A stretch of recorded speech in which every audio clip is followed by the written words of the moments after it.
Well, big day is coming up, Cancer Action Day. And to tell us more about it, we have the grassroots manager of Ohio with the Cancer Action Network, Sarah Morris. And thanks for joining us.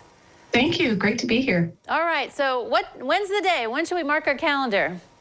So this year, our annual Cancer Action Day in Ohio will be Tuesday, May 7th in Columbus at our State House. Okay, so would you like people to get involved? How do people, maybe explain how Cancer Action Network Day works? How does that day work? Absolutely. It's a great day that we host every year for any Ohioans who have been impacted by cancer to come join us at the State House and meet with their state representatives and state senators. All of us have unfortunately been impacted by cancer in some way. And this is a really good opportunity to join other potential survivors, caregivers, advocates who have, again, been touched by cancer and really share your story. Doing that with our lawmakers really puts a face to a name and can really impact how they vote around potential legislation that's going to impact cancer patients and their families. Right. I think everyone's been impacted by cancer somehow. So is there a certain focus? Are there certain issues also that you're focusing on that day? Absolutely. So right now we are trying to really pass legislation around two things. Biomarker testing is one, and then another issue called copay accumulator. Okay, so first let's talk about biomarker testing. I guess that has really been new technology, so to speak, and helpful for cancer patients and getting some treatment.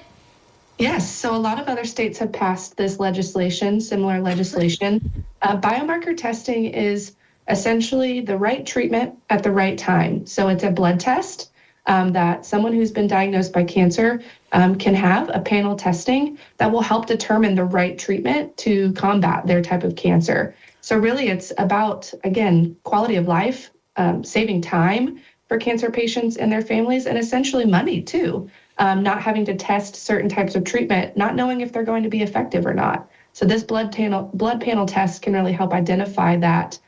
Sadly, it's not covered by all people's insurance right now. So that's what we are advocating for, that this can be available to any cancer patient when necessary with their oncologist to make this test possible. Yeah, that is a really good cause to focus on. Okay, and then also tell us about copay accumulator. What's that all about? Yeah, so that is essentially an insurance. We're basically trying to ensure that all Ohioans, not just related to cancer, this is a lot of other illnesses too, including diabetes, other illnesses. But basically, if you're taking a certain type of medication, you might get assistance because a lot of medications are really expensive, sadly. So it's great that we have assistance programs available to help cover some of that cost. But right now in the state of Ohio, if you are receiving any kind of third-party copay assistance, that does not count towards your out-of-pocket deductible. And we are trying to ensure that it does. Again, because a financial situation like that should not be an additional burden that cancer patients and their families are facing. Mm-hmm. So those are really two important issues. And I think, as you mentioned, if you've been affected by cancer, so rallying the troops. So if they want to get involved, if they want to go to Columbus, what's the next step? What should people do? We would love to have as many folks there from across the state. It's a free day. You just need to register. Breakfast and lunch is provided. And again, it's a really great opportunity to meet other advocates and share your story. No one goes to a meeting with a lawmaker alone. So if it is your first time, no worries. We'll have someone there that can help guide you through sharing your story. And all you have to do is go to fightcancer.org/Ohio, and you'll see information there about Cancer Action Day and how you can get signed up to join us. All right. Rally the troops to tell lawmakers what we need done. Thank you very much, Sarah, for telling us about it. Thank you, and hope we'll have some new folks there to join us. Yeah, some good faces there. All right. Well, don't go away. Immune Edition continues in a moment.